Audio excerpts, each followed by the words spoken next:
tidak main-main ya, ancamannya itu cukup berat, 15 tahun penjara. Salam Pancasila dan salam penegakan hukum. Sahabat Rumah Pancasila, kami mendapat suatu kabar yang viral mengenai seorang pemabuk yang dia pulang rumah kemudian membakar ibu kandungnya dan juga menganiaya adiknya. Lalu bagaimana tanggapan Rumah Pancasila terkait persoalan ini? Yang pertama dari kajian hukumnya ya. Dari kajian hukumnya itu ketika seseorang melakukan pembakaran yang itu ternyata mengancam bagi nyawa seseorang, itu diancam dengan pasal 187 angka 2 Kitab Undang-Undang Hukum Pidana yang menjelaskan sebagai berikut. Barang siapa dengan sengaja menimbulkan kebakaran, ledakan atau banjir diancam dengan pidana paling lama 15 tahun jika karena perbuatan tersebut di atas timbul bahaya bagi nyawa orang lain. Jadi tidak main-main ya, ancamannya itu cukup berat, 15 tahun penjara. Jadi sahabat Rumah Pancasila, terkait kasus ini yang ibunya itu dibakar itu bisa terkena pasal 187 angka 2 Kitab Undang-Undang Hukum Pidana.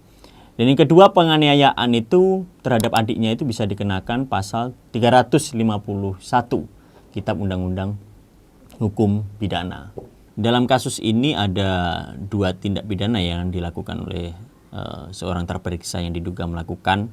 Pertama yaitu pembakaran terhadap ibu kandungnya, yang kedua adalah penganiayaan.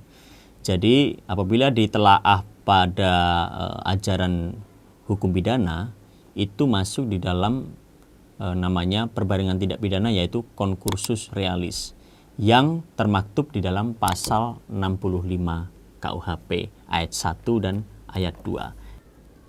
Dalam hal perbarengan beberapa perbuatan yang harus dipandang sebagai perbuatan yang berdiri sendiri sehingga merupakan beberapa kejahatan yang diancam dengan pidana pokok yang sejenis, maka dijatuhkan hanya 1 pidana.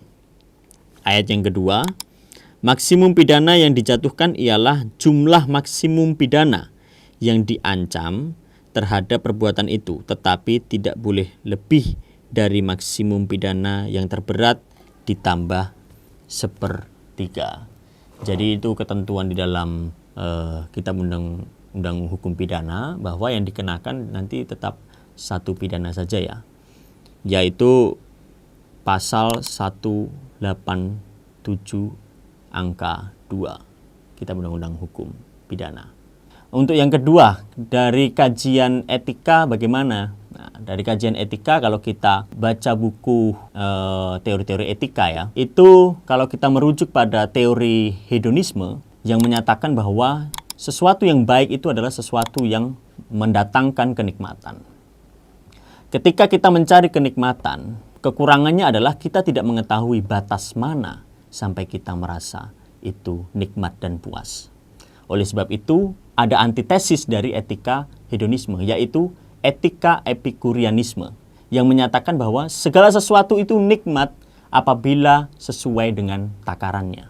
Nah, kalau kita melihat etika hedonisme itu yang dilakukan orang ini, yaitu dengan mabuk-mabukan sampai dia tidak tahu bahwa perbuatannya itu bisa sampai membakar ibu kandungnya sendiri dan bisa menganiaya adik kandungnya sendiri. Jadi justru ketika kita mencari kenikmatan, justru akan mendatangkan ketidaknikmatan.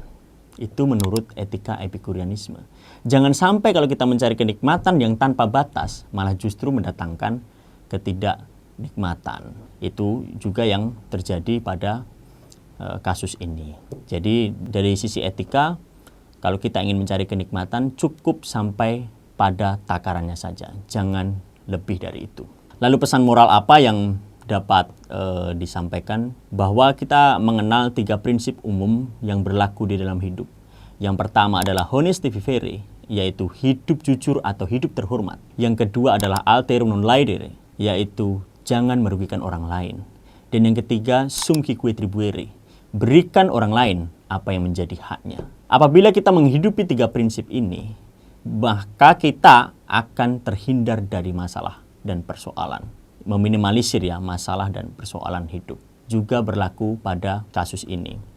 Jangan sampai kita merugikan orang lain dan juga kita harus berikan orang lain apa yang menjadi haknya. Apabila seorang ibu itu mempunyai hak untuk merasa aman di rumah, merasa nyaman, merasa tentram, sejahtera, berikan hak itu sebagai seorang anak. Dan jangan justru malah merugikan dan menimbulkan petaka bagi keluarga maupun nama baik keluarga. Itu sahabat Rumah Pancasila. Jangan lupa buka mata, buka telinga, dan buka hati. Jangan lupa berbuat baik. Salam Pancasila dan salam penegakan hukum.